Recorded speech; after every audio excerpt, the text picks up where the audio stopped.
Hello friends, welcome to my channel Raiya vlogs and cooking.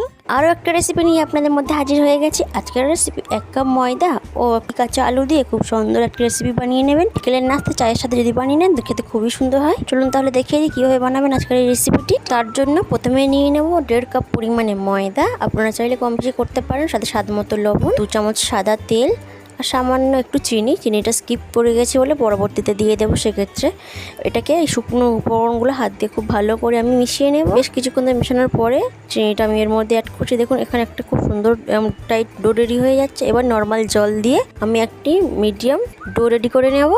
এবার এটাকে চাপা দিয়ে আমি রেস্টে রাখবো।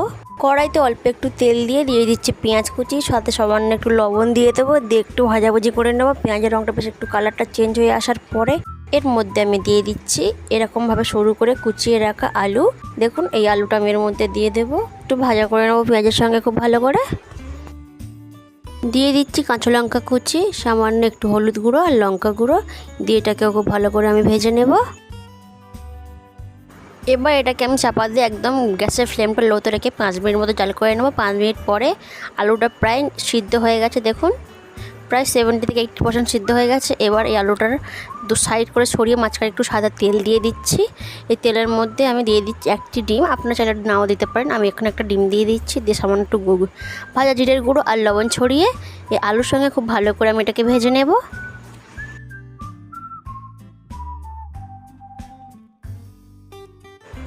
ডিম আর আলুটা একসাথে খুব ভালো করে ভাজা হয়ে গেছে। এবার আমি এটাকে একটা প্লেটের মধ্যে তুলে নিচ্ছি।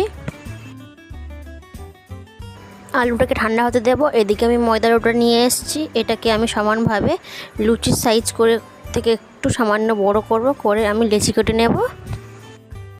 এইভাবে আমি সবগুলো লেচি কেটে রেডি করে নিয়েছি। এবার একটা রুটি বেলার পিঠের ওপরে দিয়ে একটু ময়দা ছড়িয়ে যতটা পারবেন পাতলা করে বেলে নেবো। এটাকে যতটা পারবে আপনারাও পাতলা করে বেলেন। দেখুন কতটা পাতলা বেলেছি। এবার এর মধ্যে আমি এক সাইডে লম্বা করে এই আলু ভেজে রাখা আলুটি আমি দিয়ে দেবো লম্বা সাইড করে। এমনি প্লেন জল হাতে লাগিয়ে নিয়ে এই সাইডে এরকমভাবে লাগিয়ে ওপর থেকে এরভাবে চেপে দেবো। আবার একটু জল লাগিয়ে ওই সাইডে এরকমভাবে লাগিয়ে দিচ্ছি। দিয়ে এটাকে আমি ফোল্ড করে এরকমভাবে দিয়ে দেবো। এবার একটা ছুরির সাহায্যে আমি এইরকমভাবে দাগ টেনে টেনে এই রুটিটার গায়ে পুরো এরকমভাবে কেটে নেব। আবারও এর ধারে একটু জল লাগিয়ে দিয়ে এটাকে চেপে উপরে এরকমভাবে ফোল্ড করে লাগিয়ে দেবো। দেখুন এরকমভাবে লাগিয়ে দিয়েছি, কত সুন্দর লাগছে। এবার একটা কাঁটা চামচের সাহায্যে সাইডে এরকমভাবে চাপ দিয়ে আমি এই ডোটাকে একদম বন্ধ করে দেবো। ওই সেম প্রসেসে আমি আরও একটা দেখিয়ে দিচ্ছি। এরকমভাবে লম্বাভাবে আলু ভাজাটা দিয়ে সাইডে জল লাগিয়ে এরকমভাবে চাপ দিয়ে মুড়ে নেবেন। আরও এক সাইডে সাদা জল লাগিয়ে এটাকেও ফোল্ড করে দেবেন। দেখুন আবারও একটা ছুরির সাহায্যে এরকমভাবে দাগ টেনে নেবেন। পুরোটা কাটবেন না, এরকম মাছ বরাবর দাগটা কেটে নিয়ে সামান্য একটু জল সাইডে লাগিয়ে এটাকেও ফোল্ড করে উপরে মুড়ে দেবেন।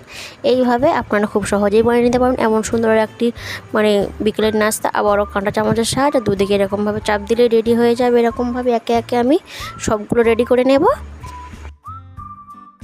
একটা কড়াইয়ের মধ্যে পরিমাণ তেল দিয়ে তেলটা খুব ভালো করে গরম করে নিয়েছি। এবার এর মধ্যে আমি একে একে ওই নাস্তাগুলো দিয়ে দেবো।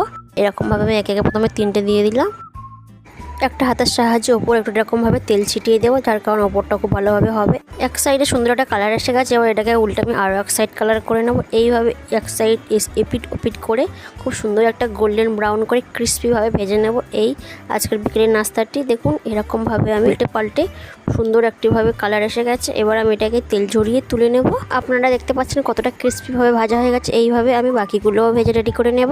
আমার চ্যানেলের ডেসক্রিপশন বক্সে ফেসবুক পেজের লিঙ্ক দেওয়া আছে। প্লিজ আপনারা একটু পেজটা ফলো করে আসবেন। আর একটু সার্ভ করে দেখিয়ে দিয়ে দেখুন কত সুন্দরভাবে রেডি করা আছে। আপনারা চাইলে এটা সস দিয়েও সার্ভ করতে পারেন বা চা দিয়েও খেতে পারেন, খুবই ভালো লাগে খেতে। দেখুন পুরোপুরি ভিতরে আলুর পুরো ঠাসা। আজকের যদি এই রেসিপিটি ভালো লাগে থাকে অবশ্যই একটা লাইক করবেন, প্লিজ কমেন্ট করবেন আর সাবস্ক্রাইব করে পাশে থাকবেন। আর দয়া করে ফেসবুক পেজটি ফলো করে থাকবেন। আপনারা ভালো থাকবেন, বাই।